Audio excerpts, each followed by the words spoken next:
Mapagpalang araw po sa lahat ng mga nakikinig sa channel na Ang Manlalakbay. Ako nga po pala si Edison ng Siargao. Ipinanganak ako sa Siargao mga kalakbay. Ngunit ang kwentong aking ibabahagi sa inyo ay nangyari ito sa Cotabato. Bali kalakbay, ngayon po ay nandito ako sa bansang Qatar nagtatrabaho. Tuwing break time namin o kaya ay kapag wala na akong ginagawa sa gabi at nagpapaantok, ay palagi akong nakikinig sa bawat upload ng inyong channel. At wala pang palya iyon kalakbay. Isa kayo sa mga paborito kong narrator. Kaya naman sa inyo ko naisipang ibahagi itong aking karanasan. Taong 1993 nang maganap ang pangyayaring ito. At ng mga panahong iyon ay nag-aaral pa lamang ako sa sekundarya. Bali ang edad ko nang mangyari ito ay 18 taong gulang na.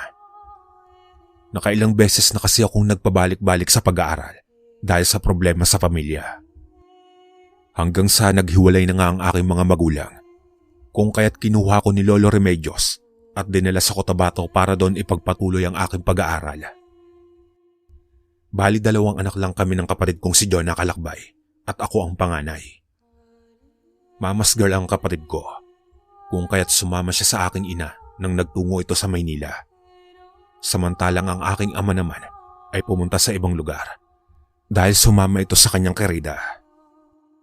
Sa madaling salita kalakbay, ay nagkawatak-watak ang pamilya namin nang dahil lamang sa pagkakamali ng aking ama.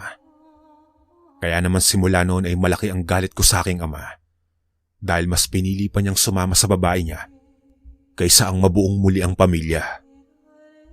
Nang naroroon na ako sa bahay ng lolo at lola ko, ay hindi ako makapaniwalang liblib na lugar ang kanilang tinitirhan. Kaya parang nagsisisi tuloy akong sumama sa kanila. Subalit noong makapasok na ako sa eskwelahan ay naging masaya naman. Dahil sa nagkaroon ako ng mga kaibigang sina Arman at Dante. Makukulit ang mga ito pero magiliw namang kasama.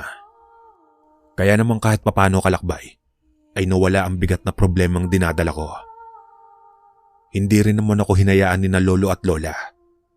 Palagi nilang pinapaalala sa akin huwag kong dibdibin at problemahin ang problema ng mga matatanda.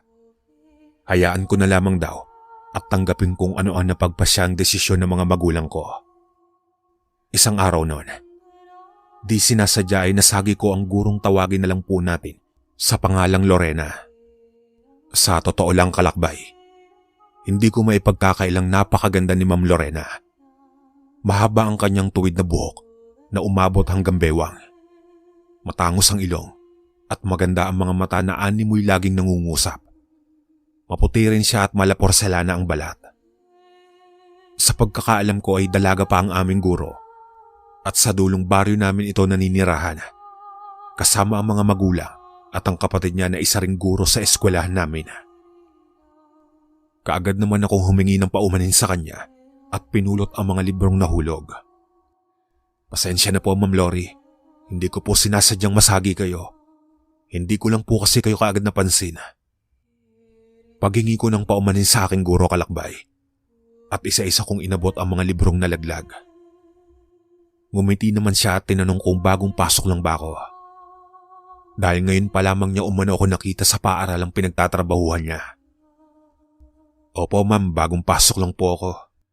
Tugon ko dito. Muli naman akong tinanong ni Ma'am Lori kung kailan pa raw ako pumasok at saang silid. Sinabi ko naman sa kanyang nakaraang linggo pa ako pumasok at binanggit ko rin kung saang silid. Ngumiti naman si Ma'am Lori at sinabing doon din siya pupunta. Dahil absent umano ang guro namin ng ilang araw at siya ang papalit muna. Ganun po ba? Ma'am, ako na po ang magbibitbit ng mga dala niyong libro. Wika ko kay Ma'am Lori.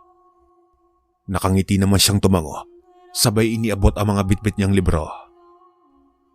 Sa paglipas ng ilang sandali kalakbay, habang naglalakad na kami, ay napansin kong titig na titig sa akin ng 2 kong kaibigang sina Arman at Dante. Nagtaka naman ako at napaisip kung bakit hindi lumapit sa akin ang mga kaibigan ko, bagkus ay naroroon lamang ang mga ito sa di kalayuan at titig na titig sa aming 2 ni Ma'am Lori. Samantalang nitong mga nakaraang araw, kapag nakita na nila ako kahit napakalayo ko pa, ay hindi magkanda-ugaga ang dalawang itong tumakbo papalapit sa akin. Noong makarating na kami sa silid, ay agad ko nang inilapag ang mga libro sa lamesa at sandaling inilagay ang bag sa upuan. Pagkatapos ay lumabas na at pinuntahan ng mga kaibigan ko. O mga tol, anong meron? Bakit hindi niyo ako nilapitan kanina? Tanong ko sa mga kaibigan ko kalakbay nang makalapit na ako sa kanila. Sandali namang nagkatinginan ng dalawa at muling tumingin sa akin na animoy may pagtataka sa muka. Hoy, bakit naman ganyan kayo makatingin? Parang may mali ako nagawa sa inyo ah. Sambit ko sa mga kaibigan ko. Tol, matanong ko lang. Bakit mo kasama si Ma'am Lori? Nauutal na tanong ng kaibigan kong si Dante. Napakunot noon naman ako at nagtaka sa tanong niya. Dahil sa bakit parang may ibang ibig sabihin ng tanong ni Dante. Pero sa mahinahong boses, ay sinabi ko sa kanilang tinulungan ko lang magdala ng mga libro si Ma'am Lori. Bakit tol, may problema ba? Pagtataka kong tanong sa kanila. Kupal ka tol, hindi mo ba alam?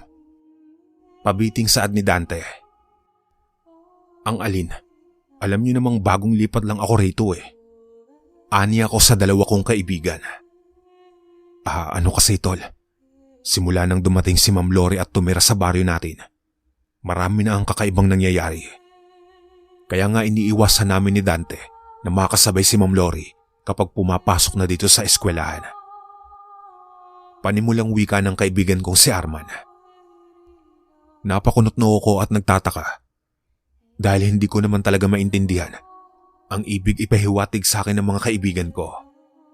Kaya sinabihan ko silang diretsahin na nila ako. Kung ano nga ba ang ibig nilang sabihin. Dahil hindi naman ako manghuhula para hulaan ang nais nilang tukuyin tungkol sa guro namin. Matapos kong ang sabihin iyon kalakbay, ay nagwika ang kaibigan ko si Dante. Simula nang lumipat umano ang guro namin sa dulong baryo kung saan kami naninirahan, ay marami na ang mga kababalaghang nangyayari. Dahil na rin sa ilang beses nang may nadadat ng patay na hayop sa tabi ng ilog na malapit lamang sa bahay nila Ma'am Lori ang mga taong nagagawi roon. Wakwakan tiyan ng kaawa-awang hayop at wala ng laman loob. Nagtataka nga ang mga kapitbahay at napatanong kung kaninong mga alagang hayop ang nakikita nilang wala ng buhay sa gilid ng ilog.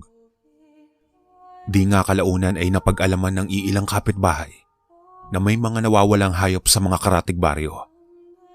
Kaya't simula noon ay palagi na silang pinag-iingat ng kanilang mga magulang at hanggat maaari ay umiwas sila sa gurong si Ma'am Lori. Sapagkat malakas ang kutob ng kanilang mga magulang na may itinatagong lihim ang pamilya ng maestra. Wika pa ni Dante, pinaghihinala ang aswang umano ang pamilya ni Ma'am Lorena at sila ang may kagagawan sa mga hayop na nakikita ng mga kalapitbahay na nakahandusay sa gilid ng ilog, kung saan malapit lamang ang bahay ng aming guro. Matapos ngang sabihin sa akin ni Arman at Dante ang mga pangyayaring iyon, ay hindi ko mawari kung paniniwalaan ko ba sila o hindi. Isa pa sa palagay ko hindi naman yata totoo ang mga sinasabi nila. Bahala ka tol, nasa iyo na yan kung maniniwala ka ba o hindi. Basta ang importante ay nasabi na namin sa'yo at binalaan ka na naming iwasan mo si Ma'am Lori. Wika ni Arman. Matapos ang araw na iyon ay hindi maalis-alis sa aking isipan ang mga sinabi ng mga kaibigan ko tungkol sa guro namin. Hindi ko kasi lubos maisip na sa ganong itsura ni Ma'am Lori ay may nakatagong lihim pala ang pamilya nito. Hanggang isang gabi noon kalakbay, habang nakaupo ko sa labas ng bahay sa paanan ng puno ng santol, panaka-naka akong nakakarinig ng mahihinang pag-angil at para bang may kung anong hayop ang nasa taas ng puno. Paano ko nasabing parang may hayop sa taas ng puno mga kalakbay? Nasabi ko iyon kalakbay kasi habang nakaupo ko ay mayat mayang may nalalaglag na malilit na sanga sa kinauupuan ko. Yun bang parang pinagputol-putol ang maliliit na sanga at ibinabato yun sa gawi ko.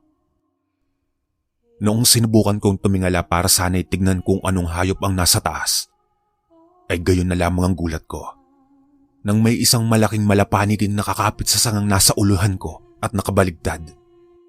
Nagbabaga ang mga mata nito at naglalabas ng mahinang huni na nakakakilabot na animoy uwak. Kaya naman sa sobrang takot ko ay napabulalas ako't napamura.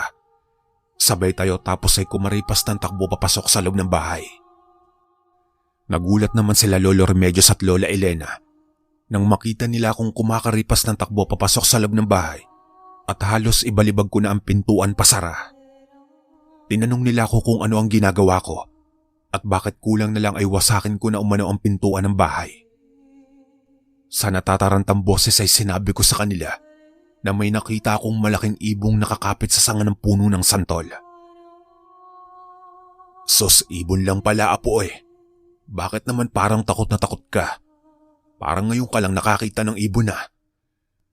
Wika ni Lolo Remedios. Noong sabihin ko sa kanya kung anong klaseng hayop ang nakita ko, ay doon na napatayo ang aking lolo at nagmamadaling hinugot ang buntot ng paging nakasukbit sa gilid ng pintuan. At halos takbuhin na ni Lolo Remedios ang puno ng santol kung saan ako nakaupo kanina. Subalit bago pa man siya makalapit ay isang napakalakas na huni ng wakwak ang narinig namin. At nung tanawin ko ang puno ng santol, ay may napakalaking ibon ang lumipad palayo. Kasabay noon ay ang palakas na ng palakas ang huni ng wakwak. Na ayon pa kay Lolo Remedios, na kapag ganoon ang huning naririnig ko at palakas na ng palakas, ay pagmamayari umano iyon ng isang aswang. At kapag narinig kong malakas ang huni ng wakwak, ang ibig sabihin lang noon ay nakalayo na ito. Pero talagang kinilabutan ako noon kalakbay. Dahil sa tanang buhay ko ay ni minsan ay hindi pa ako nakarinig ng ganong klase ng huni. Sa syudad kasi ako lumaki at wala naman akong naririnig na huni ng wakwak. Nang makabalik si Lolo sa loob ng bahay, ay narinig ko itong napapamura at nagwikang, "Subukan lang talagang bumalik rito ng lintik na iyon. Makikita niya ang hinahanap niya. Buwisit siya, pasalamat lang talaga siya at hindi ko siya naabutan. Kundi ay dila lang ng aswang na iyon ang walang latay." Galit na wika ni Lolo Remedios at paulit-ulit na nagmumura. Sinabihan naman siya ni Lola na tumigil na at baka balikan pa siya ng aswang at tangayin. Napakapatpatin niya pa naman umano at tiyak hindi mahihirapang tangayin siya ng aswang. Marahil ay naamoy ka ng aswang na iyon, apo. Siguro ay alam noon na bagong salta ka lang rito sa baryo, kaya pinagbalakang kang biktimahin ng animal na yon. Nanggigigil na wika ni Lolo Remedios. Matapos makapagsalita ni Lolo Remedios, ay inabutan naman ako ni Lola Elena ng isang basong tubig. Uminom na raw muna ako para maibsan ang kabang nararamdaman. Kinuha ko naman ang tubig. Pagkatapos ay kaagad ko na iyong ininom. "Ayos ka lang ba, apo? Nakalapit ba sa iyo yung aswang?" Tanong sa akin ni Lolo at sinuri ang mga braso ko. "Ayos lang po ko, Lo. Hindi naman po ako nalapitan ng aswang eh." Saad ko sa kanya. Napahinga naman ng maluwag ang aking lolo at nasabing mabuti at hindi ako nalapitan ng nilalang na iyon. Kinabukasan kalakbay ay kumalat na nga sa baryo namin ang tungkol sa nangyari sa akin kagabi. Kaya naman mas pinag-iingat palalo ang mga kabataan at mga buntis sapagkat wala nang pinipili ang aswang. Noong pumasok na ako sa eskwelahan, ay nakangising lumapit sa akin si Ma'am Lorena at nagtanong siya kung pupunta na raw ba ako sa silid. Tumangon naman ako at sinabi sa kanyang papasok na ako. "Ako na po ang magdala ng mga libro niyo po, ma'am." Wika ko sa kanya at agaran ng kinuha ang mga bitbit na libro. Pagkatapos ay sabay na kaming naglakad. Habang naglalakad kami ay napansin kong nakatanaw sa amin ang kapatid ni Ma'am Lorena. Nakatayo ito sa di kalayuan. Kakaiba ang pagkakatitig niya at tila bagalit. Ngunit noong nakarating na kami sa kinatatayuan ng kapatid ni Ma'am Lorena, ay biglang nag-iwas ng tingin ng kapatid niya tapos ay nagpatiuna ng maglakad. Pagkarating naman namin sa silid ay inilapag ko na ang mga dalahin ni Ma'am Lorena sa lamesa. Tapos ay inilagay ko na ang bag sa upuan at lumabas na ako. Pupuntahan ko muna kasi ang mga kaibigan ko sa kantin. Dahil tiyak naroroon na naman ang mga ito. Nung nasa kantin na ako kalakbay, ay hindi ako nagkamali dahil nakita ko ang dalawang nakaupo habang may nilalantakang pagkain. Mga tol, sinasabi ko na nga ba nandito lang kayo eh. Nakangiti kong wika sa kanila pagkalapit. Kanina ka pa nga namin hinihintay dito eh. Ang tagal mo naman dumating. Tugon ni Dante sa akin sabay abot ng lugaw. Teka, bakit ka nga ba natagalan? Dati naman ay halos magkakasabay tayong dumarating dito. Tanong ni Arman sa akin. Pasensya naman mga tol. Hinatid ko pa kasi si Ma'am Lori kanina. Ang dami kasi mga dalang libro eh. Tugon ko sa kanila. Nako, ikaw talaga hindi ka nag-iingat. Sinabihan ka na naming huwag kang maglalalapit kay Ma'am Lori. Lalong-lalo na sa kapatid niya si Ma'am Jessica. Sambit pa ni Arman sa akin. Matapos ngang sabihin niya sa akin iyon, ay naalala ko ang nangyari kagabi. Kung kaya't napag-usapan namin ang tungkol sa nangyari at nakalimutan na namin ang tungkol sa maestrang pinag-uusapan namin. Gusto niyo ba talagang malaman kung totoo nga ba ang mga bali-balita tungkol sa pamilya ni Ma'am Lori? Seryosong tanong sa amin ni Dante. Nagkatingin na naman kami ni Arman, sabay napatingin kay Dante. Bakit par, anong gagawin mo? Balik na tanong ni Arman sa kaibigan namin. Lumingali nga muna si Dante bago inilapit ang muka sa amin at pabulong na nagwigang. Mamayang gabi umano ay pupuntahan namin ang bahay ni Ma'am Lorena para kumpirmahin kung totoo nga ba ang naririnig na haka-haka. Sira na ba ang ulo mo, tol? Baka mamaya mahuli pa tayo ni Ma'am Lori. Nakakahiya, uwi ka ako sa kanila. Bakit, tol? Hindi naman tayo magpapahuli sa kanila. Tsaka saglit lang naman tayo, aalis rin tayo kaagad. Dahil sa pangungumbinsi ni Dante sa amin, kung kaya't napapayag niya kaming dalawa ni Arman. Alam kong delikado ang gagawin namin dahil sa oras na malaman ng guro namin ang gagawin tapos hindi naman pala totoo ang hinala nila. Tiyak katakot-takot na kahiyan ang sasapitin namin magkakaibigan. Sinabi naman sa amin ni Dante kung anong oras kami magkikita at kung saan. Noong sumapit na nga ang hapon, habang naglalakad na kami pauwi, ay inulit pa sa amin ni Dante ang tungkol sa pinag-usapan namin kaninang umaga. Baka raw kasi nakalimutan namin at hindi kami sisipot sa usapan. Sigurado ba kayong ayos lang talaga ang gagawin natin, tol? Kinakabahan kasi ako eh. Parang ako ang natatakot sa maaaring mangyari. Uwi ka ako sa mga kaibigan ko. Paano natin malalaman kung hindi natin susubukan, di ba? Malay natin, totoo ang mga sinasabi ng mga kapitbahay natin. Eh di may katibayan na tayong totoo ngang aswang ang pamilya ni Ma'am Lorena. Mahabang paliwanag ni Dante. Eh paano kung hindi naman pala totoong aswang ang pamilya ni Ma'am Lori? Tanong ko sa kanya. Eh di mas mainam. Ang importante ay malaman natin ang buong katotohanan. Tugon naman ni Dante. Sige, bahala na. Sana nga lang talaga ay huwag tayong mapahamak. Wika pa ni Arman.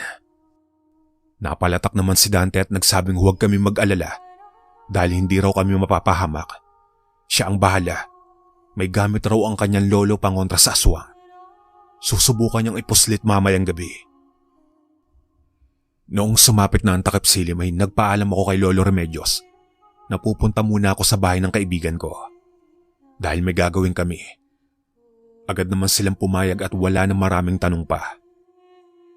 Matapos kong makapagpaalam ay kaagad na akong pumunta sa lugar kung saan ang usapan namin magkikita ni Dante at Arman. Pagkarating ko ay nakita kong naroroon na ang mga kaibigan ko. Nakaabang na ang mga ito habang nakakubli sa malapad na puno. Ang tagal mo naman, tol. Kanina pa kami rito nag-aabang eh. Wika ni Dante sa akin. Kaya humingi ako ng paumanin sa kanila dahil medyo natagalan ako. May ginawa pa kasi akong trabaho bago nakapagpaalam kina Lolo Remedios at Lola Elena. Siya, halika na rito at magkubli ka na. Baka may makakita sa'yo riyan. Mabulilyaso pa ang sadya natin. Wika ni Dante at may iniabot itong kwintas sa akin. Tinanong ko naman siya kung ano ang gagawin ko sa kwintas at para saan iyon. Sinabi niya namang pangontra umano iyon sa aswang para kung sakali mang may hindi magandang mangyari ay hindi kami malalapitan ng aswang. Talaga bang naniniwala kang aswang ang pamilya ni Ma'am Lorena, tol? Tanong ko sa kanya. Tumango naman si Dante at nagsabing Wala namang ibabalita ang mga tao kung hindi totoo. Isa pa ay malakas ang kutob niyang aswang ang pamilya ng guro namin. Dahil nung minsang nagawi ang kapatid ni Ma'am Lorena sa tindahan at naroroon din siya, ay nakita niyang sobra ang pagkakatitig nito sa anak na may-ari ng tindahang buntis na si Belen. Si Belen kasi ang nagbigay ng mga binili niya. At iyon na nga kinagabihan ay inaswang na si Belen. Mabuti na lamang at naroroon ang asawa niya. Kaya't naalarma ang aswang at agaran ng umalis. Baka naman nagkataon lang, tol. Wika ko dito. Nagkataon? Nagkataon ba yung simula nang lumipat sila dito sa baryo natin? Sunod-sunod na ang kababalagan. Isa pa ay sa tuwing hating gabi, ay madalas makarinig ng huni ng wakwak si Aling Berta, yung kalapit bahay ni na Ma'am Lorena. Dagdag na paliwanag ni Dante.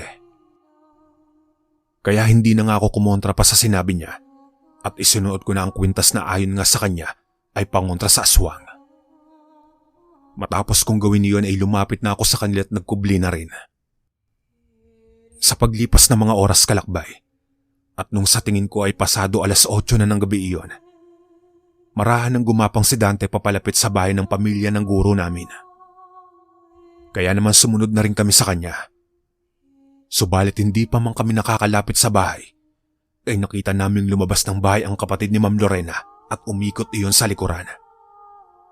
Sumunod namang lumabas ang isang matandang babae na sa tingin namin ay ang ina nila iyon. Buhaghaga ang mga buhok at para bang galing lamang ito sa pakikipagsabunutan.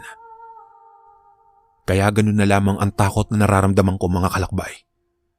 Sa kadahilan ng nakita kong nagbabaga ang mga mata nito at walang humpay ang paglalaway. Tapos ay napansin kong pumipitik-pitik ang ulo nito na animoy may sakit na epilepsy. Tain na, tol. Ito na nga ba ang sinasabi ko eh. Totoo nga, aswang ang pamilya ni Ma'am Lori. Bulalas pang wika ni Dante. Tinapik ko naman siya at sinabihang huwag lakasan ng boses at baka marinig kami. Agad naman tinakpan ni Dante ang kanyang bibig, sabay sumenyas na umikot raw kami sa likuran ng bahay para tignan kung ano ang ginagawa ng mga ito sa likuran.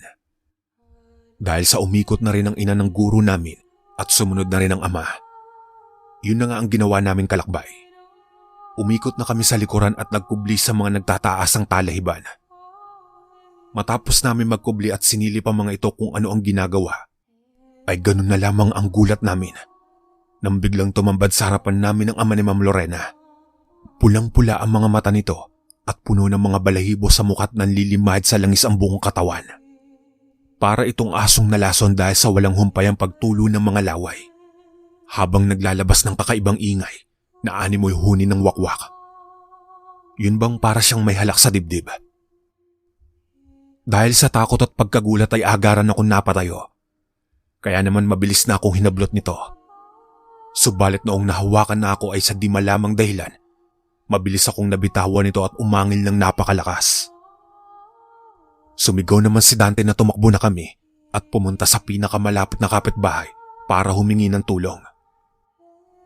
Kaya't iyon na nga ang ginawa namin, mga kalakbay. Kahit na takot ako ay mabilis na akong tumakbo at nagsisisigaw para humingi ng tulong. Samantalang ang mga kaibigan ko naman ay humarurot na rin ng takbo ang mga ito at humihingi na rin ng tulong. Bilisan yung tumakbo at baka maabutan pa tayo ng pamilya ni Ma'am Lorena. Totoo nga mga aswang sila, sigaw ni Dante sa amin. Habang tumatakbo kami, kalakbay, ay ramdam kong nakasunod na sa amin ang aswang. Nakarinig na rin ako ng huni ng wakwak at mga pag-aangil. Kaya mas lalo ko pang binilisan ang pagtakbo ko hanggang sa matanaw na namin ang bahay ni Aling Berta. Kaagad na namin tinungo yun at kinatok para humingi ng tulong. Hanggang sa bumukas na ang pintuan at bumungad sa amin si Mang Julio. Tinanong kami kung ano ang nangyayari at bakit parang takot na takot kami. Sinabi naman naming hinahabol kami ng aswang at ang aswang na humahabol sa amin ay ang pamilya ni Ma'am Lorena. Napamura naman si Mang Julio at agad nang kinuha ang itak. Pagkatapos ay sinabihan kaming samahan umano namin siya at pupuntahan namin ang pamilya ng mga aswang. Kahit natakot ay sinamahan namin si Mang Julio. Subalit noong makarating na kami ay isang napakalaking pusa ang sumalubong sa amin at mabilis nang dinambahan si Mang Julio. Pero bago pa man ito nakalapit kay Mang Julio, ay naunahan niya ng tagain ito ng itak. Kaya nasugatan yun nila lang sa bandang tiyan, tapos ay mabilis nang tumakbo palayo. Noong pasukin ni Mang Julio ang loob ng bahay ay wala ng tao at tanging mga nagkalat na kagamitan na lamang ang naroroon. Sumunod naman kami sa kanya kalakbay at doon nga ay may mga nakita kami mga patay na hayop sa kusina.